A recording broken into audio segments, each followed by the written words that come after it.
I'm Warren Bachman, Osceola, Iowa, south central Iowa, about 50 miles south of Des Moines.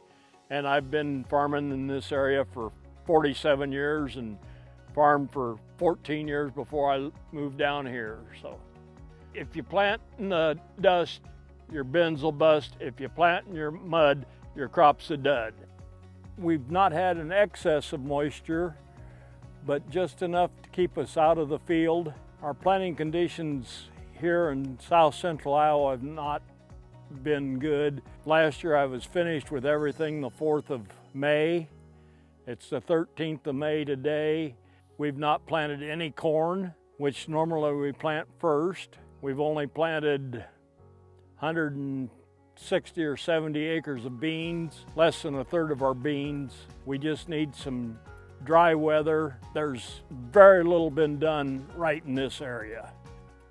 We have clay subsoil that is slow to dry out in the springtime. When it's wet, it's kept us out of the field. The conditions aren't very good for us to plant in. We just need some dry weather. We had a neighbor planted about 2 weeks ago, and he was about the only one in the area that planted. It's not up yet. We definitely needed warm weather, which we've had the last 3 days was in the 90s. We needed some lower humidity. The ground, even though it was hot, didn't dry out like we would have liked it to. We're not having trouble in this field tracking or anything, but it's still almost too wet to go. And when I get this one done, I don't know where I'm going next.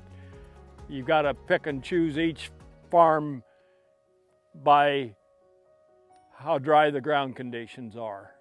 Normally we do half corn, half beans, but the price of fertilizer is so high, it takes a lot more to put a corn crop in than it does a bean crop.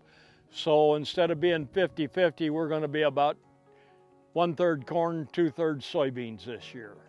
550 acres of beans and about 325 acres of corn.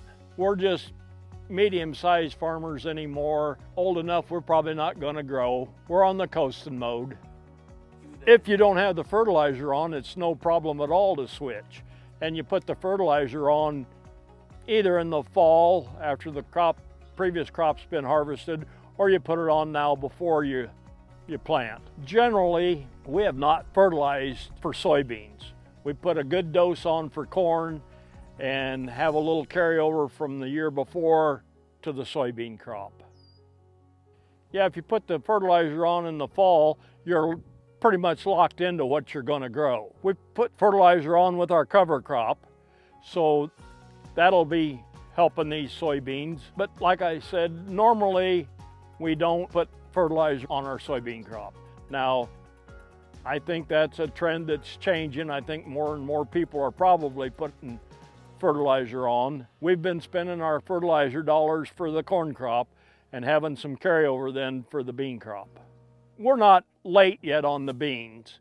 We can plant beans for another month at least. From now on, we're losing yield on the corn every day that we're not planting corn. My expectations aren't for a huge crop. We've had 2 really good years, good crops, probably the best 2 I've ever had. I'm not really optimistic as far as having a record-breaking yield. We still have potential for a good yield, but probably not one for the record books.